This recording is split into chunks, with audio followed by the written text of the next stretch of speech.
Dear students, I am Professor C.P. Singh. I shall discuss in this lecture effects of non-registration of firm. जैसा कि हमने पिछले lecture में आपको बताया कि इंडिया में पार्टनरशिप फर्म का रजिस्ट्रेशन कराना कंपलसरी नहीं है, लेकिन सेक्शन 69 कुछ ऐसे इफ़ेक्ट्स बताती है, रजिस्ट्रेशन न कराने के कुछ परिणाम बताती है, जिसके कारण जो है यद्यपि डायरेक्टली कंपलसरी नहीं है, लेकिन फर्मों का रजिस्ट्रेशन कराना इनडायरेक्टली कंपलसरी हो जाता है। सेक्शन 69 में जो 4 इफ़ेक्ट बताए गए हैं, पहला है रिस्ट्रिक्शन ऑन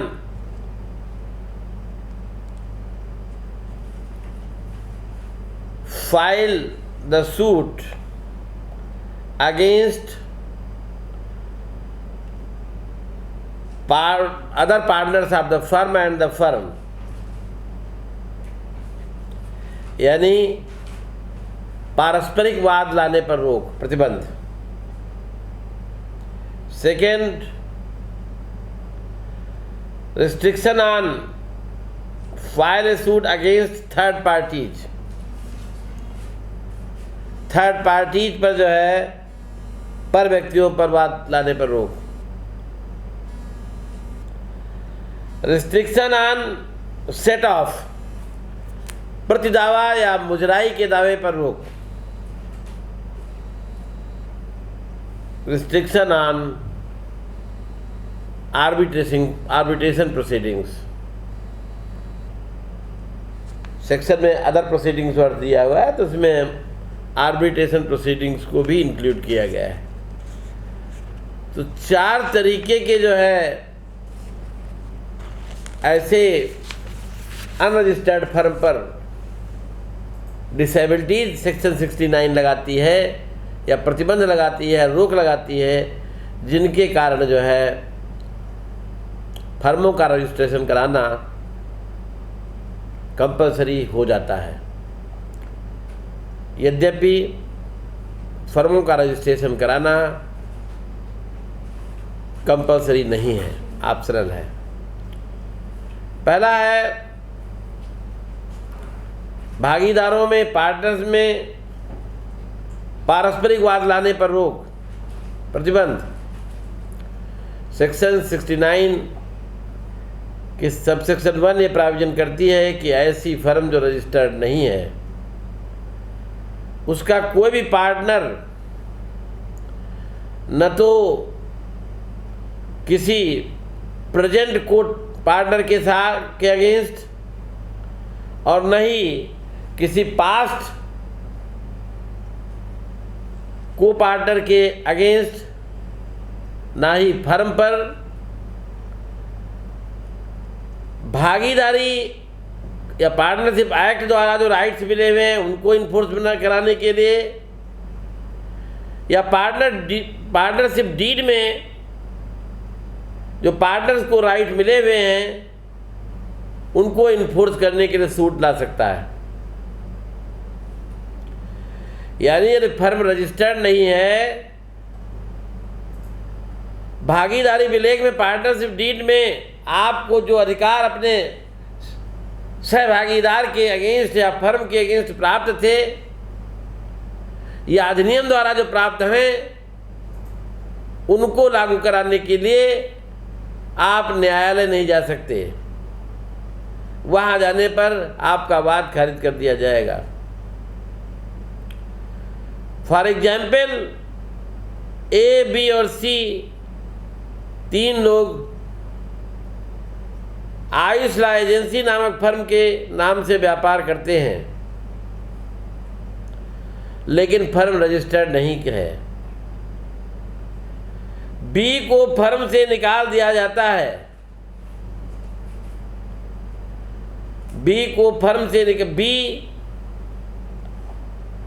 ए और बी पर, ए और सी पर वाद नहीं ला सकता, नहीं आयसला एजेंसी पर जो है वाद ला सकता है, भले ही जो है भागीदारी विलेख में, पार्टनरशिप डीड में प्राविजन है कि किसी भी भागीदार को निकाला नहीं जा सकता फर्म से।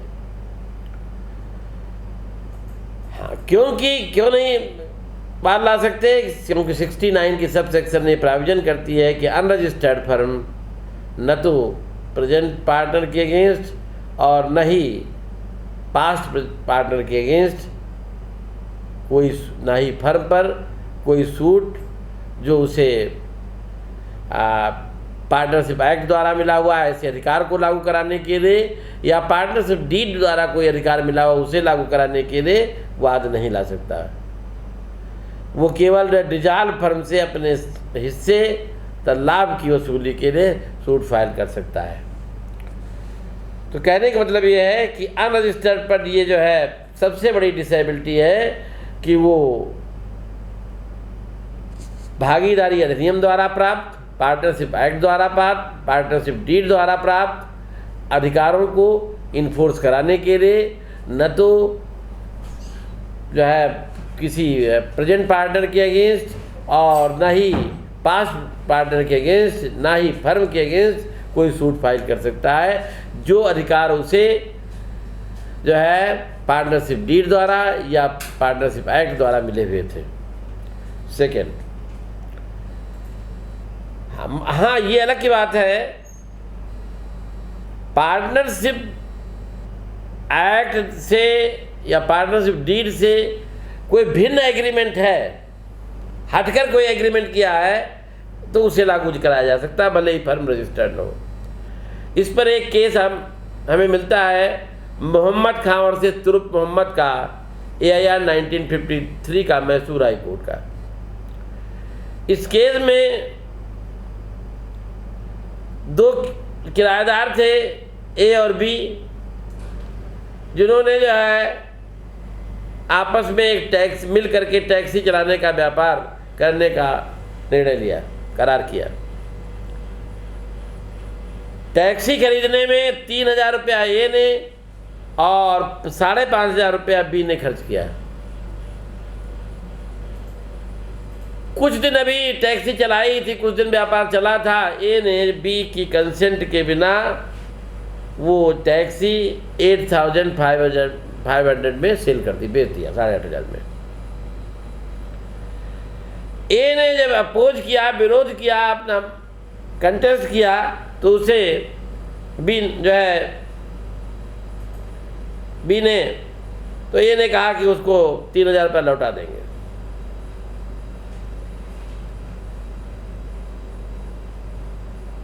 लेकिन लौटाया नहीं।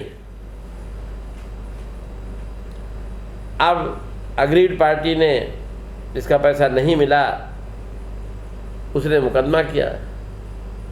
दूसरे पार्टी का कहना था कि फर्म रजिस्टर्ड नहीं थी इसलिए मुकदमा खारिज कर दिया जाए, वेट सूट फाइल खारिज कर दिया जाए। कोर्ट ने डिसाइड किया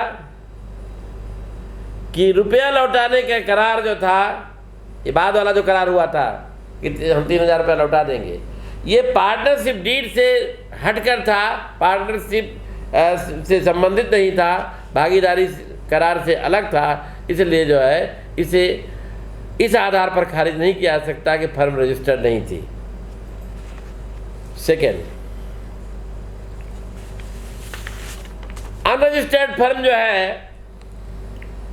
can not file suit against third parties, subsection 2 of section 69 provide. धारा 69 की उपधारा 2 ये प्राविधान करती है कि अनरजिस्टर्ड फर्म जो है भागीदार से भिन्न व्यक्तियों पर या अन्य व्यक्तियों पर, थर्ड पर्सन पर सूट नहीं फाइल कर सकती।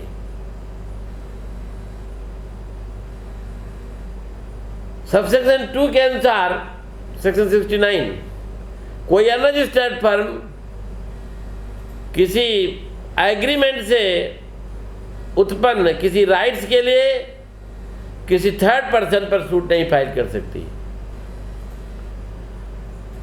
केस फाइल करने के पहले फर्म का रजिस्ट्रेशन कंपलसरी है, अनिवार्य है। और सेकेंड चीज़ ये है, सभी पार्टनर्स का नाम जो फाइल कर रहे हैं, सूट पर सिग्नेचर कर रहे हैं, उनका नाम फर्मों के रजिस्टर में इंटर्ड होना चाहिए। और यदि उनका नाम फर्मों के रजिस्टर में रजिस्टर्ड नहीं है, भले ही फर्म रजिस्टर्ड है, तब भी जो है थर्ड पार्टी के अगेंस्ट सूट नॉन मेंटेनेबल होगा। इस केस में Gandhi and company versus Krishna glass private limited AIR 1987 का केस है। इसमें प्लेंटिफ कंपनी सितंबर 64 को रजिस्टर्ड हुई। अप्रैल 66 को 2 नए पार्टनर फर्म में शामिल किए गए, जिसमें मिस्टर रसिक लाल गांधी भी थे। दिसंबर 72 में डिफेंडेंट कंपनी पर ब्रीच ऑफ कॉन्ट्रैक्ट का कंपनी ने मुकदमा किया, रसिक और गांधी एंड कंपनी ने। मिस्टर रसिक लाल ने भी प्लेंट पर एज ए पार्टनर साइन किए, परंतु उनका नाम फर्मों के रजिस्टर में रजिस्ट्रार ऑफिस में इंटर्ड नहीं था। इसने कोर्ट ने डिसाइड किया कि सूट नॉन मेंटेनेबल होगा।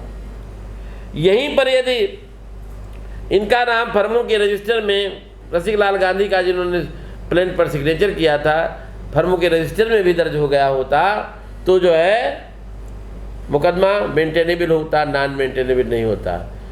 भले फर्म रजिस्टर्ड थी, लेकिन चूंकि इनका नाम फर्मों के रजिस्टर में इंटर नहीं था, इसलिए जो है फर्म जो है सूट फाइल नहीं कर सकती थी।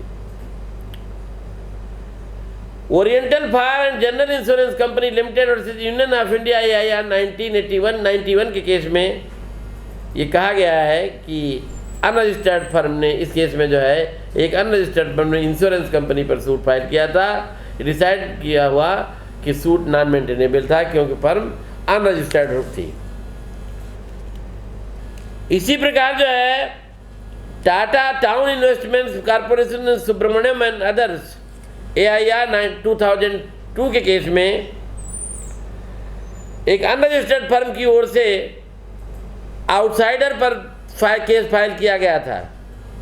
कोर्ट ने जो है यहाँ भी नॉन मेंटेनेबल बताया सूट, क्योंकि एक तो फर्म की ओर से प्लेंट पर एक ही पार्टनर के साइन थे, और प्लेंट में इस बात का कोई उल्लेख नहीं था, कोई मेंशन नहीं था कुछ कि फर्म की ओर से सिग्नेचर कर रहा है कि इंडिविजुअली कर रहा है। सुप्रीम कोर्ट ने Shri Ram finance versus Yasin Khan AIR 1986 के केस में, इसमें जो है जो सूट फाइल हुआ था, जिन लोगों ने उस पर दस्तखत किए थे, सिग्नेचर किए थे प्लेंट पर, उनके नाम फर्मों के रजिस्ट्रार के यहाँ फर्मों के रजिस्टर पर इंटर्ड नहीं थे। जिन लोगों को केस फाइल करने की डेट में फर्मों का पार्टनर बताया गया था, वो रियल में पार्टनर ही नहीं थे। उनमें एक माइनर था, एक न्यूली एडमिटेड पार्टनर था, जिसकी सूचना एडमिशन की सूचना रजिस्ट्रार को नहीं दी गई थी। कोर्ट ने इसे भी नॉन मेंटेनेबल बताया। Mrs Balaji construction and company versus Leela Siraj से एक अनदर AIR 2006 के केस में ऐसी पार्टनरशिप फर्म द्वारा केस फाइल किया गया जो सूट फाइल किए जाने की डेट पर रजिस्टर्ड नहीं थी, अनरजिस्टर्ड थी, और जिन पार्टनर्स ने सूट प्लेन पर सिग्नेचर किया था, उनके नाम फर्मों के रजिस्ट्रार के यहाँ पार्टनर के रूप में इंटर नहीं थे। यहाँ भी कोर्ट ने इसे नॉन मेंटेनेबल माना। इसी प्रकार SM popular automobiles versus GK Chambi AIR 2002 के केस में प्लेंट पर ऐसे व्यक्ति द्वारा हस्ताक्षरित और सत्यापित किया गया था, वेरीफाई किया गया था, साइंड और वेरीफाइड था ऐसा व्यक्ति जिसका नाम फर्मों के रजिस्टर में पार्टनर के रूप में इंटर्ड नहीं था, फर्म के भागीदार द्वारा प्लेन पर साइंड और वेरीफाइड करने का मुख्तारनामा भी उसके पास नहीं था, नहीं दिया गया था। केस नाम मेंटेनेबल बताया गया। इसी प्रकार मेसर्स चंदू फाइनेंशियल चित्तूर बनाम Ramakrishna Naidu and others AIR 2014 के केस में फर्म में नए पार्टनर को इंक्लूड करने से फर्म के गठन में बदलाव आ गया था, जिसकी सूचना रजिस्ट्रार को नहीं दी गई थी। नहीं नए पार्टनर का नाम फर्म के रजिस्टर में इंटर्ड हो पाया था, यद्यपि फर्म रजिस्टर्ड थी।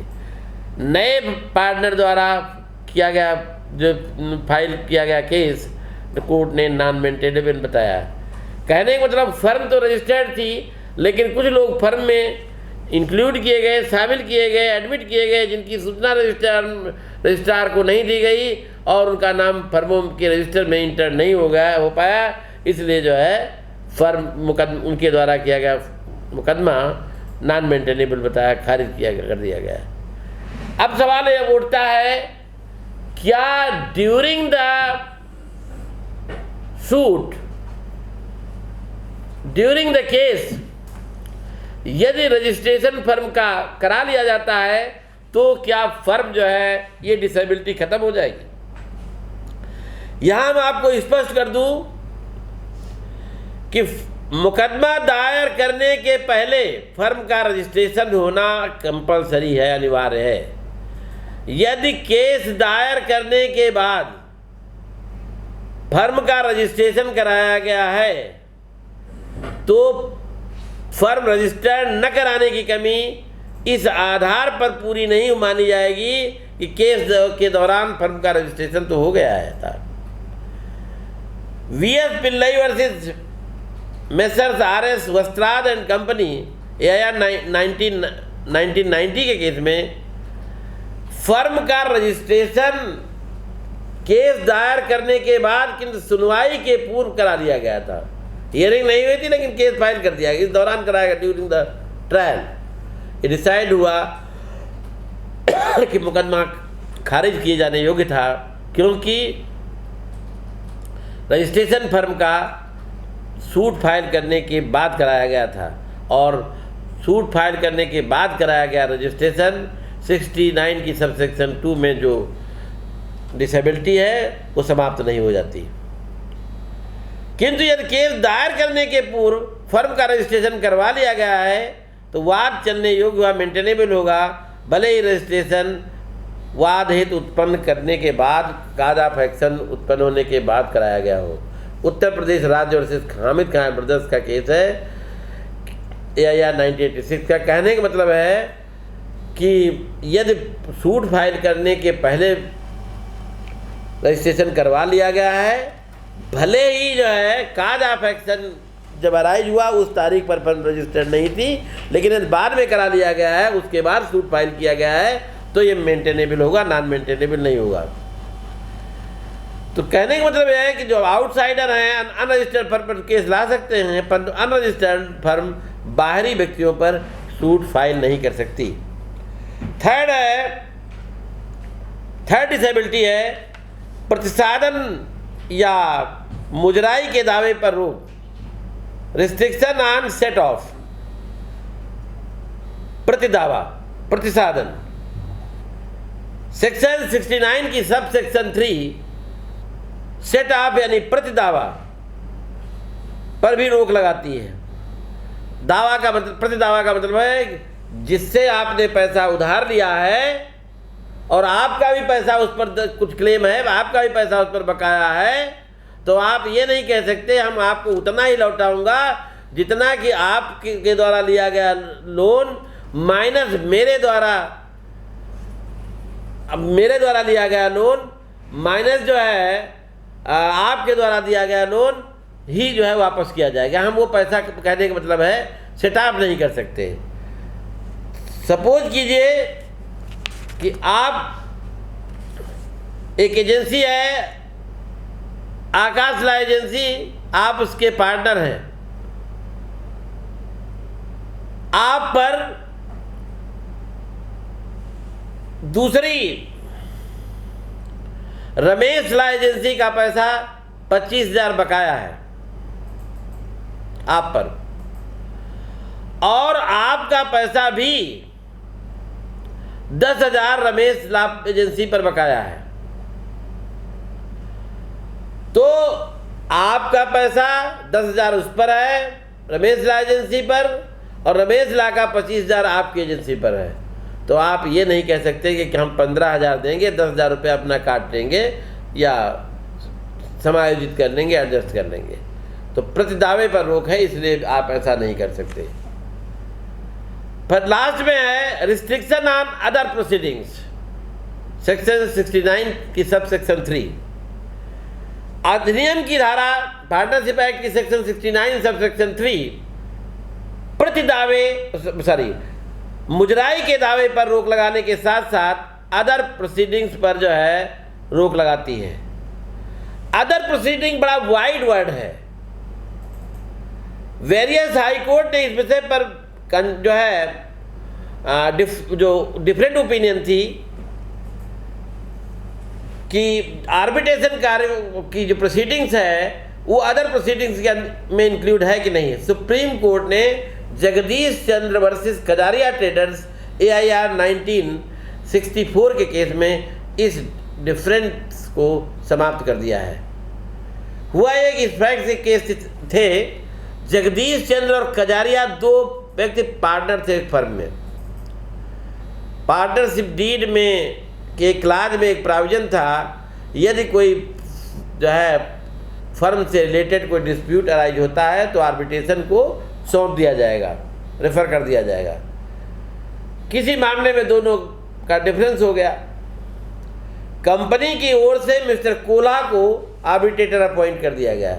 कंपनी के अनुरोध जो है, और कंपनी से अनुरोध किया गया, कंपनी द्वारा अनुरोध किया गया कि वो श्री गुप्त को न तो अपना जो है या तो अपना कोल्हा महोदय को आर्बिट्रेटर एक्सेप्ट कर लें या कोई नया जो है अपॉइंट कर दें। दूसरे ने श्री गुप्त को जो है अपॉइंट कर दिया और मिस्टर कोल्हा को जो है एक्सेप्ट नहीं किया। कंपनी की ओर से पिटीशन फाइल की गई जिसमें ये रिक्वेस्ट की गई कि या तो श्री गुप्त को जो है, जगदीश चंद्र गुप्त को ये आदेश दे कि या तो वो अपना पंच अपॉइंट करें या जो है कोल्हा महोदय को पंच एक्सेप्ट करें। गुप्त ने यह कहा कि पिटीशन खारिज होने योग्य है क्योंकि फर्म अनरजिस्टर्ड है, इसलिए आर्बिट्रेशन इसमें इंक्लूड है और सेक्शन 69 की सब सेक्शन 3 के अनुसार जो है ये अनरजिस्टर्ड होने के कारण जो है आर्बिट्रेशन से संबंधित जो है विवाद उसमें इंक्लूड है, इसलिए रोक है, प्रतिबंध है। बॉम्बे हाई कोर्ट ने उनके ऑब्जेक्शन को खारिज कर दिया और कहा कि नहीं, आर्बिट्रेशन इसमें इंक्लूड है। कोई श्री गुप्त ने सुप्रीम कोर्ट में जो है मुकदमा किया और जगदीश चंद्र गुप्ता जो थे कि सुप्रीम कोर्ट ने गुप्त के पक्ष में निर्णय देते हुए कहा कि माध्यस्थम की कार्यवाही जो है अन्य कार्यवाहियों के अंतर्गत शामिल है। कहने का मतलब ये है कि यदि फर्म रजिस्टर्ड है उसमें प्रोविजन है कि यदि कोई विवाद उत्पन्न होगा तो उसे आर्बिट्रेशन को सौंप दिया जाएगा। तो इसे जो है यदि कोई जो है बाद में ऐसा कोई विवाद उत्पन्न होता है तो ये क्लास शून्य हो जाएगा क्योंकि सेक्शन में लिखा हुआ है 69 अदर प्रोसीडिंग में आर्बिट्रेशन इंक्लूड हुए। इसी तरीके से जहाँ फर्म अनरजिस्टर्ड हो गई थी, फर्म के एक पार्टनर ने आर्बिट्रेशन एक्ट की सेक्शन 20 के अंतर्गत आर्बिट्रेटर नियुक्त करने के लिए एप्लीकेशन फाइल की। वहाँ ऐसा आवेदन नॉन मेंटेनेबल बताया गया, खारिज किया गया क्योंकि ये सेक्शन 69 की सब सेक्शन 3 में अदर प्रोसीडिंग्स के तहत आर्बिट्रेशन भी इंक्लूड है और इसलिए जो है सूट फाइल नहीं हो सकता आर्बिट्रेशन से संबंधित। ये था Om Prakash versus Mrs Usha Rani and others का। इसी प्रकार राजकुमार अग्रवाल और श्री रामकिशन तायल फौजी एंड अदर्स AIR 1991 के केस में कोर्ट ने कहा है कि जहां फर्म डिजॉल्व हो गई हो तो डिसॉल्व फर्म के अकाउंट संबंधी डिस्प्यूट को यदि आर्बिट्रेशन द्वारा सुलझाने के बारे में प्रोविजन है तो भागीदारों ने जो ये करार किया है वो वैलिड है और डिसॉल्व फर्म का अकाउंट जो है आर्बिट्रेशन द्वारा सुलझाया जा सकता है। तो कुछ एक्सेप्शंस है जिसमें अनरजिस्टर्ड फर्म भी केस कर सकती है। नंबर 1, फर्म के डिसोल्यूशन के लिए अनरजिस्टर्ड फर्म सूट फाइल कर सकती है। फर्म के अकाउंट के लिए, डिसॉल्व फर्म के जो है अकाउंट के लिए अनरजिस्टर्ड फर्म सूट फाइल कर सकती है। डिसॉल्व फर्म की प्रॉपर्टी की रिकवरी के लिए अनरजिस्टर्ड फर्म सूट फाइल कर सकती है ना। जैसा कि जो है Laiyapuri and Sudarshan and others AIR 19/2002 के केस में कोर्ट ने कहा है कि जहां अनरजिस्टर्ड फर्म में कुल 3 पार्टनर हो, फर्म से 2 रिटायर हो चुके हों, अकेले बचा हुआ फर्म डिसॉल्व फर्म की जो है बकाया रकम की वसूली के वायद फाइल कर सकता है। सेकेंड है, किसी दिवालिया पार्टनर के हिस्से की संपत्ति की वसूली के लिए सूट फाइल हो सकता है। 100 रुपये तक की धनराशि की वसूली के लिए भी हो सकता है, रजिस्ट्रेशन जरूरी नहीं है। जिन राज्यों में भागीदारी अधिनियम लागू नहीं है, पार्टनरशिप एक्ट ही नहीं लागू है, वहाँ अनरजिस्टर्ड फर्म का कोई व्यापार है तो वहाँ वो केस ला सकता है। मध्य प्रदेश उच्च न्यायालय ने ये डिसाइड किया है कि अनरजिस्टर्ड फर्म के विघटन के लिए एवं लेखे के लिए सूट फाइल कर सकती है। ये था case Madan Lal and others versus Shrimati बदाम बाई AIR 19/2009। धन्यवाद, थैंक यू।